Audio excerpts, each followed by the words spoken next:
तो बेटा जो चैप्टर नंबर 7 का ये लॉन्ग क्वेश्चन है, इनफैक्ट डिस्क्राइब एक्सप्लेन करें, बयान करें the characteristics of horizontal mass spring system. एक मैश है, उसको स्प्रिंग से हमने अटैच किया हुआ है और वो पड़ा है हॉरिजॉन्टली, उसकी कौन कौन सी प्रॉपर्टी हैं, तो इसमें से हम निकालेंगे displacement, time period, velocity, maximum velocity. तो ये उसकी प्रॉपर्टी निकालनी है। कंसीडर ए मैस एम, फर्ज के हमारे पास ये मैस एम है कनेक्टेड, जिसको कनेक्ट किया है एक स्प्रिंग के साथ। देखिए ये हॉरिजॉन्टल है, इसे बोलते हैं हॉरिजॉन्टल, इसे बोलते हैं वर्टिकल। एक मैस एम को हॉरिजॉन्टल हमने स्प्रिंग से अटैच किया हुआ है। The other end of the spring is fixed with a rigid support.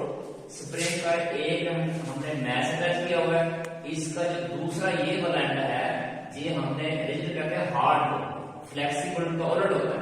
तो इसका जो दूसरा एंड था वो इसके साथ हमने फिक्स किया, अटैच किया, रिजिड सपोर्ट कहते हैं हार्ड किस्म के सपोर्ट को। When the mass m is displaced, जब इस पहले मैश F0 था, जब 4 था डिस्प्लेसमेंट, अब हमने इस मैश को डिस्प्लेस कराया, यहां डिस्प्लेस कराया। ये डिस्प्लेसमेंट फिर इसको छोड़ना नहीं, ऐसे करेगा यही हम लिखा हुआ है। When the mash is displaced and, जब इसको हमने इस मैश को डिस्प्लेस किया, उसके बाद फिर छोड़ दिया, रिलीज कर दिया ऑन द हॉरिजॉन्टल। ये बेटा हॉरिजॉन्टल है और ये फ्रिक्शनलेस है, फ्रिक्शन नहीं थी surface. Then the restoring forces, तो हमने एक होता है राइट फोर्स। अगर हुक्स लॉ को देखें तो हुक्स लॉ क्या होता है, F=kx। ये F=kx है और ये स्टोरिंग फोर्स है -kx। हमने पहले पढ़ा हुआ है restoring force and applied force are equal in magnitude but opposite in direction. तो हम कहते हैं by Newton second law of motion F=ma। ये क्वेश्चन 1 है, ये क्वेश्चन नंबर 2 है। इन दोनों को कंपेयर किया, हमने कंपेयर करेंगे तो यहां हमारे पास क्या है, ma=kx। This imply that a का वैल्यू है कि -k/m into x। तो अभी हमने बेटा देखा इसमें जो k है ये स्प्रिंग कांस्टेंट है, इसे कहते हैं force constant. It depends upon the nature of material spring. Spring को हम कंप्रेस करें या स्ट्रेच करें, उसकी नेचर तब्दीली होगी। अगर आयरन का है तो आयरन का रहेगा, सिल्वर रहेगा तो सिल्वर रहेगा। इसका मतलब ये कांस्टेंट m। स्प्रिंग है, उसकी मैस कंप्रेस करने से पहले, कंप्रेस करने के बाद रहेगी कांस्टेंट। जब k और m कांस्टेंट है तो k और m कांस्टेंट बड़ा कांस्टेंट, जो आप कांस्टेंट आएगा। जब कांस्टेंट को हम खत्म करेंगे तो प्रोपोर्शन के लॉ आएगी। ये जो कंडीशन है ये बता रहा है कि acceleration is directly proportional to displacement but directed toward the mean position, which is the condition of simple harmonic motion। लिहाजा रिजल्ट ये निकाला, hence motion of body attached with spring is simple harmonic motion।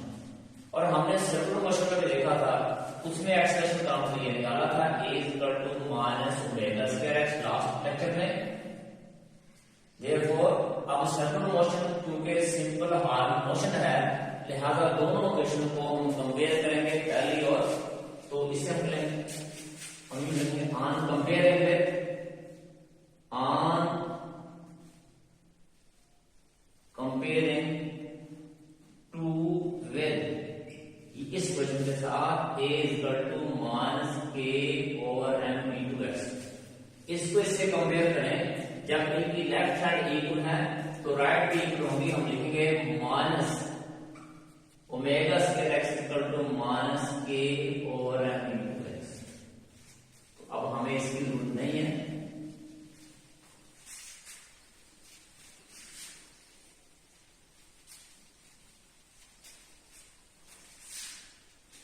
Minus minus cancel, x cancel, ω²k/m, ω=k/m का square root.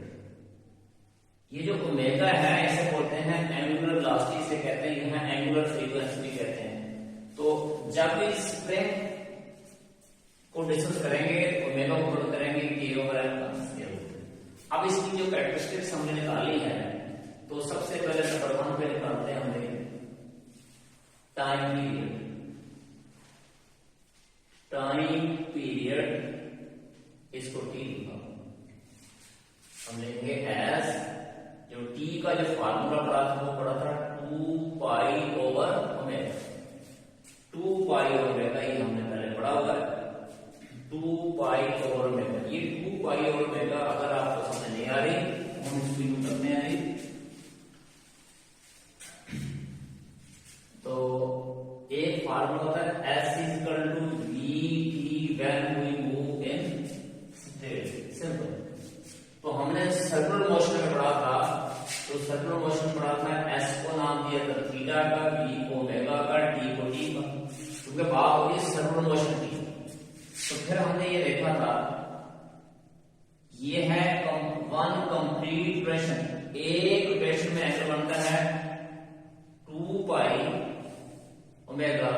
तो time to complete one rotation is called time period T. तो 2 pi over omega dt हम पहले पढ़ चुके। तो therefore 2 pi omega का भी हमने आंसर निकाला है k ओवर m का स्क्वायर रूट। तो यहाँ टाइम पीरियड क्या आएगा 2 पाई। अब ये जो चीज है इसको डार्क लेके तो ये आएगा m ओवर k का स्क्वायर रूट। तो बड़ा ये टाइम पीरियड है मैस अटैच स्प्रिंग का दूसरा फार्मूला हमारा। बड़ा दूसरी इसकी जो प्रॉपर्टी है वो है इंस्टेंटेनियस डिस्प्लेसमेंट। इससे बड़ा the displacement of the vibrating body at any time. ना बात करते हैं एक्सट्रीम की ना मीन की होगा। तो एज वी नो दैट सबसे में हमने फार्मूला पढ़ा था x equal to x naught sin theta. तो अगर स्केलर में जाएगा x इक्वल टू v। जब हम रोटेशन की बात करेंगे, बात क्योंकि यहां तक हो रही है सर्कुलर मोशन की यहां तक, तो थीटा को s को नाम थीटा का देंगे, v को नाम ओमेगा। यहां तक जो बात है वो सर्कुलर मोशन की है। इससे आगे से सिंपल करना, जब ओमेगा का ये जो आंसर k और m तो वो यहां पुट कर देंगे। तो यहां तक बात हो रही सर्कुलर मोशन की। इसके आगे बात क्या होगी स्प्रिंग की। ये था दूसरा। थर्ड जो है वो है इंस्टेंटेनियस वेलोसिटी। इंस्टेंटेनियस ना तो ये मैक्सिमम की बात करते हैं, ना ये है velocity at any time. We know that last article में हमने पढ़ा था v equal to omega x naught का स्क्वायर। तो x यहाँ डिस्प्लेसमेंट है, x यहाँ एम्पलीट्यूड है, ओमेगा वेलोसिटी।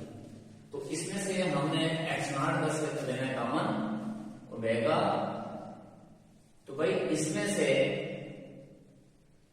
हम x नॉट का स्क्वायर लेंगे कॉमन, ये कॉमन लेंगे तो ये होगा 1 माइनस x का स्क्वायर ओवर x नॉट का स्क्वायर। अब इसे देखना गौर से मैं लिखता हूं a is equal to a का स्क्वायर माइनस b का स्क्वायर। तो भाई इसको अपनी तरफ से a square minus b square over a square हमने मल्टीप्लाई भी कर दिया, डिवाइड भी कर दिया। अब ये आपके पास आएगा a square over a square minus b square over a का स्क्वायर। तो भाई आया a का स्क्वायर 1 माइनस b का स्क्वायर ओवर a का स्क्वायर। अब इसको डायरेक्ट यहां से देखेंगे। अब डायरेक्ट तो जब a स्क्वायर हमने कॉमन लिया तो बाकी आएगा 1 minus b square over a square. ये हमारा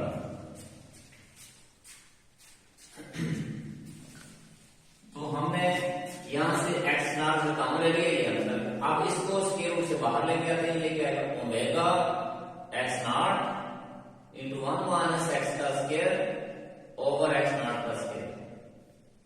तो ये है b। अब लिखेंगे इस केस में भी cos ओमेगा की वैल्यू हमने पढ़ी थी k ओवर m का स्क्वायर रूट। तो सिंपल यहां ओमेगा की वैल्यू पुट करेंगे इस जगह। तो वैल्यू पुट करने से क्या आएगा v, ये आपके पास आएगा x naught k over m का square root into 1 minus x का स्क्वायर और x नॉट का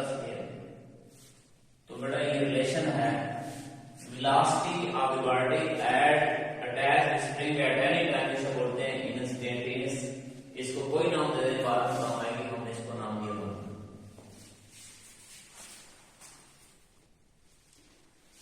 तो बेटा इसका फोर्थ वेक्टर है मैक्सिमम लास्ट। तो last is maximum at the mean position. अगर हम सिंपल पैटर्न की बात करें, ये मीन पोजीशन है तो ये एक्सट्रीम है, ये मीन तो ये एक्सट्रीम है। यहाँ वेलोसिटी मैक्सिमम ऊपर जाने से वेलोसिटी कम होती है, यहाँ जाकर वेलोसिटी क्या हो जाएगी 0। तो ऊपर से यहाँ वेलोसिटी 0, नीचे आने से वेलोसिटी बढ़ती जा रही है और एक्स्ट्रा का जगह कम। तो मीन पोजीशन से मुराद velocity is maximum at the mean position. At mean position पे x की वैल्यू क्या होती है 0। रिजल्ट ये निकाला जब x 0 होगा तो हम मौजूद होंगे मीन पे, और मीन पे वेलोसिटी क्या होगी मैक्सिमम। देखिए इक्वेशन नंबर 1 जो हमने देखा था, जिस वक्त x को 0 पुट करेंगे यहाँ x को 0 पुट करेंगे और इस v को लिख देंगे v मैक्सिमम। लिहाजा इक्वेशन 1 में इस v को हमने लिखा भी v maximum. x naught k over m का स्क्वायर रूट इंटू 1 माइनस इस x को 0 पुट कर दिया और होगा x नॉट का स्क्वायर रूट।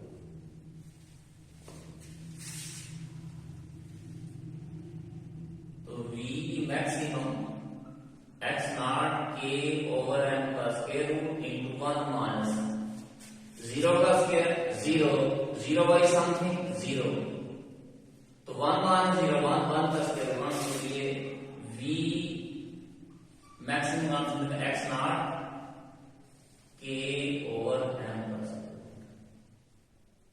इसको नंबर दिया। तो ये मैक्सिमम कांस्टेंट। इसका बेटा जो लास्ट है वो है instantaneous velocity in terms of maximum. आम वेलोसिटी को मैक्सिमम वेलोसिटी लिखना है, इसका मतलब कि आम वेलोसिटी जिसका नाम था और मैक्सिमम को रेट करना है। तो बेटा ये आम वेलोसिटी का काम है। अभी हमने कुछ देर पहले देखा लास्ट पे, ये किसकी वैल्यू थी, इसका नाम था v maximum, because v maximum कौन सा पढ़ा था आपने, वो था x naught k over m का स्क्वायर रूट। तो यहां देखिए x नॉट, तो ये वैल्यू पुट कर सकते हैं v। तो यहां क्या आएगा v मैक्सिमम,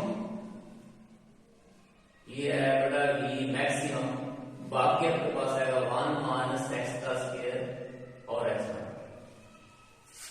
आप इसको यूज कर सकते हैं आल्सो। बेटा ये v मैक्सिमम को कुछ बुक्स में v नॉट लिखा है, v नॉट मतलब वेलोसिटी एट द ओरिजिन के इक्विलिब्रियम पे, देन तब हम इसको कह सकते हैं v is equal to v naught, ये मैक्सिमम पे, बाकी को बचेगा 1 माइनस x का स्क्वायर और x नॉट का स्क्वायर। तो ये बड़ा कॉमन कैरेक्टरिस्टिक्स थे। तो ये हमारा क्वेश्चन कंप्लीट हुआ।